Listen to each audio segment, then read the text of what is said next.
लेकिन कोई फायदा नहीं हुआ, कहीं कोई सुराग ही नहीं मिले।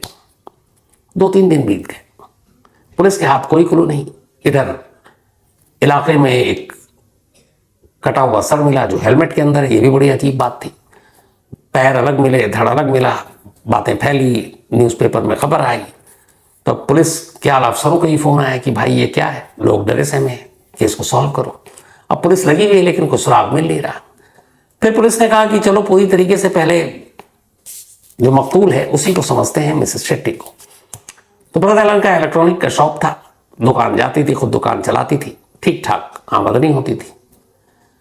पूरे दुकान को पुलिस ने सारे रजिस्टर और सारे बिल टटोलने खंगालने शुरू किए। कुछ लोगों से बातचीत की तो पहली बार एक चीज पता चली, वो ये कि चूंकि शेट्टी का बहुत ज्यादा कोई खर्चा था नहीं, दुकान में ठीक ठाक चल रहा था, तो बहुत से लोगों को उधार पे पैसे भी दिया करती थी।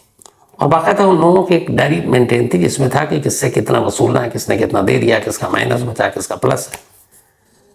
तो पुलिस ने कहा कि चलो इस डायरी में जिन जिन लोगों के नाम है, जिनके ज्यादा अमाउंट है, उनसे पूछताछ करते हैं, शायद उसी में से कोई कातिल हो। तो ऐसे बहुत सारे लोगों को खंगालना शुरू किया, लेकिन किसी के बारे में कोई क्लू नहीं मिला।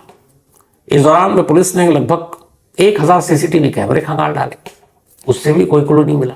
अब कोई ऐसी जानकारी नहीं मिल रही है जिससे श्रीमती शेट्टी के कातिल तक पहुंच सके। हर तरह से पुलिस ने आजमा लिया। बाद में उस केस के आईओ को, इन्वेस्टिगेटिंग अफसर को यह लगा कि कहीं ना कहीं कुछ मिसिंग है। उसने फिर से पूरे केस को वापस फ्लैशबैक में देखना और सोचना शुरू किया। डायरी में कर्जदारों के नाम, पति से अलग होना, प्रेमी के साथ रहना, फिर प्रेमी से भी अलग हो जाना, पति का यह बयान कि जब से वो अलग हुई उससे कभी उसने कांटेक्ट नहीं किया, ना संपर्क किया। प्रेमी ने कहा कि वो बेशक उसकी जिंदगी में था लेकिन कुछ वक्त रहा, उसके बाद से उसने कभी कांटेक्ट नहीं किया। दोनों के मोबाइल से भी इस बात का सबूत मिला कि उन्होंने कभी ना कोई कॉल किया, ना मैसेज किया, ना व्हाट्सएप किया।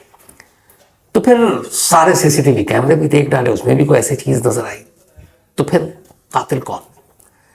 तब पुलिस ने फिर कहा कि जो भी कातिल है वो 12 मई, जिस दिन ये लाश के टुकड़े मिले, सुबह करीब 11 बजे के आसपास का वक्त था, तो उसी दौरान मिले। तो उसी दिन श्रीमती शेट्टी का पूरा शेड्यूल किया था, कब घर से निकली, क्योंकि दुकान उस दिन पहुंची नहीं और लाश मिलती है 9 बजे, वो दुकान पहुंच जाती है, लाश मिलती करीब 11 के आसपास, फिर 12। तो आखिर वो कहां गई? क्योंकि घर के आसपास के सीसीटीवी फुटेज से जो पुलिस ने देखा, वो अपनी स्कूटी से निकली और चली गई। उसके बाद शहर के कम से कम 1000 सीसीटीवी फुटेज खंगाल डाले, कहीं नहीं मिला। तो पुलिस ने कहा उस दिन की इसकी पूरी रूटीन को चेक करो, उसी दिन के रूटीन से शायद कुछ पता चले। अब पुलिस ने सारे सीसीटीवी फुटेज को फिर से खंगालना शुरू किया। जब खंगालना शुरू किया तो एक जगह, और उस फुटेज को पुलिस कई बार देख चुकी थी, अलग अलग कैमरों में कैद थी शेट्टी।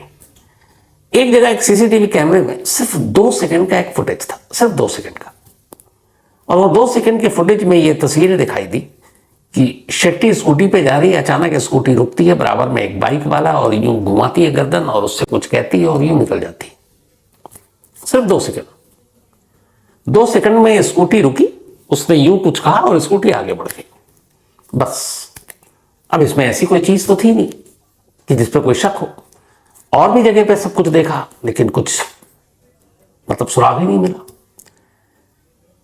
तो फिर ये 2 सेकंड की तस्वीर में ऐसी क्या पहेली हो सकती है जिसको सुलझाया जा सकता? पुलिस को लगा जितने भी कैमरे देखे उसमें से सारी चीजें खंगाल मारी, कुछ क्लू नहीं मिला। लास्ट में आकर उसी 2 सेकंड के क्लिप पे पुलिस की नजर टिक जाती है। पुलिस को लगता है क्लिप है तो 2 सेकंड का, लेकिन चलो इसमें देखते हैं कि आखिर ये शख्स कौन है जिससे सिर्फ उसने स्कूटी रोका, पलटा, कुछ बोला, आवाज तो आई नहीं कि क्या बात हुई, और निकल गई। 2 सेकंड। अब उस सीसीटीवी फुटेज में शेट्टी को हटाकर उस बाइक पे जो बैठा था उसका भी चेहरा दिख नहीं रहा, हेलमेट था, लेकिन पीछे से उस बाइक का नंबर सीसीटीवी कैमरे ने रिकॉर्ड कर लिया था।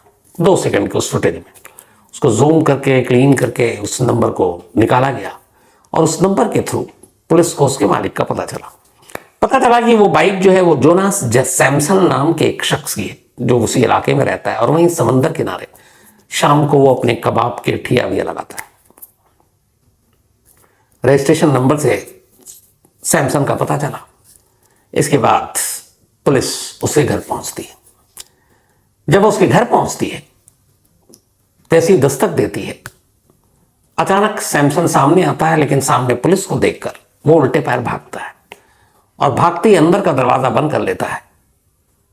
और अब अंदर कुछ करने वाला था, तब तक पुलिस को एहसास हो गया कि कहीं वो डर के हमारे कुछ कर ना ले। पुलिस अंदर जाती है, दरवाजे को जबरन तोड़ती है और सैमसन को पकड़ती है। तब तक सैमसन अपनी जान देने की कोशिश कर रहा था और पुलिस उसे काबू में करती है। फिर उससे पूछती है कि तुम ऐसा क्यों कर रहे हो। तो सैमसन कहता है कि मुझे उम्मीद नहीं थी कि इतनी जल्दी पुलिस आ जाएगी। फिर पुलिस पूछती है कि श्रीमती शेट्टी से तुम्हारा क्या लेना देना। तब वो बताता है कि मैं एक दुकान है, मैंने उनसे कर्ज लिया, वो कर्ज पे पैसे देती, मैं ब्याज देता हूँ।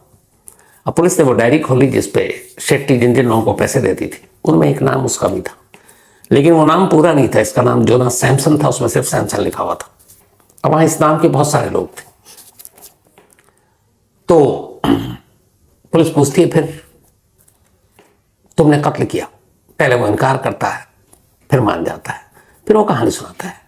कहता है कि उसने शेट्टी से पैसे लिए थे और उसके आधे से ज्यादा पैसे उसने लौटा दिए थे।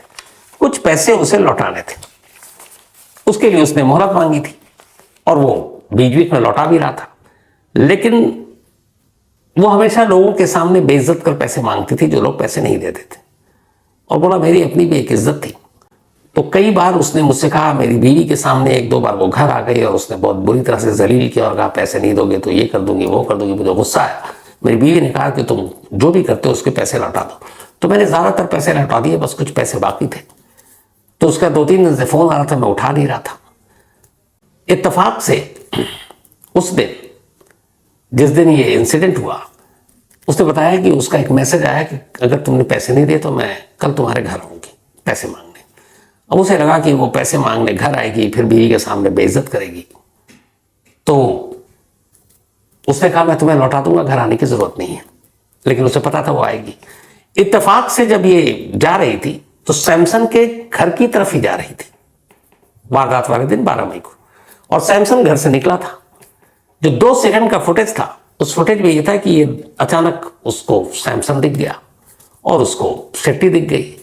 वो बाइक रोकती है और ये 2 सेकंड की जो सिर्फ बात थी वही है कि मैं तुम्हारे ही घर जा रही थी। उसने कहा चलो मैं चलता हूँ। उसके बाद वो आगे से बाइक घुमाता, क्योंकि फुटेज इसके पास था नहीं। उसके बाद शेट्टी और सैमसन दोनों सैमसन के घर पहुंचते हैं।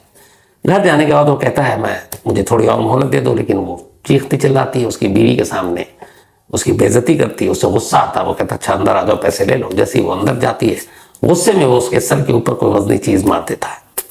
जैसे ही मारता है वो खून से लथपथ नीचे गिर जाती है। इसके बाद वो अपनी बीवी से कहता है कि इसको घसीट के अंदर ले चलो। घसीट कर अंदर बाथरूम में ले जाते हैं, फिर वहां वो उसे मार डालते हैं। उसके बाद उसकी लाश के टुकड़े करते हैं और उन टुकड़ों को 3 अलग अलग चीजों में पैक करते हैं और अपनी बाइक पर खुद सैमसन तीनों टुकड़ों को 3 जगह पर फेंक कर चलाता है। और ये सब करने के बाद सारे घर की सफाई कर देते हैं। उसकी बीवी विक्टोरिया वो अपने मायके चली जाती है और उसे लगा कि अभी तो पुलिस को पता ही नहीं चलेगा, लाश की शिनाख्त नहीं होगी। लेकिन ऐसा होता नहीं है। 2 सेकंड के एक फुटेज ने इस कत्ल का खुलासा कर दिया। कातिल तक पुलिस पहुंच गई। इसके बाद इन दोनों के ऊपर मुकदमा चलता है। बीच में कोरोना आता है, मुकदमे में डिले होता है, लेकिन आखिरकार अभी 13 सितंबर को, लास्ट मंथ 2024 13 सितंबर को लोअर कोर्ट अपना फैसला सुनाती है और इस पति पत्नी को शेट्टी के कत्ल के इल्जाम में लाइफ इंप्रिजमेंट यानी उम्र कैद की सजा सुनाती है। 2 सेकंड का फुटेज भी कई बार एक बड़ा केस खोल सकता है, इससे ये पता चलता है। तो आज की कहानी में इतना ही।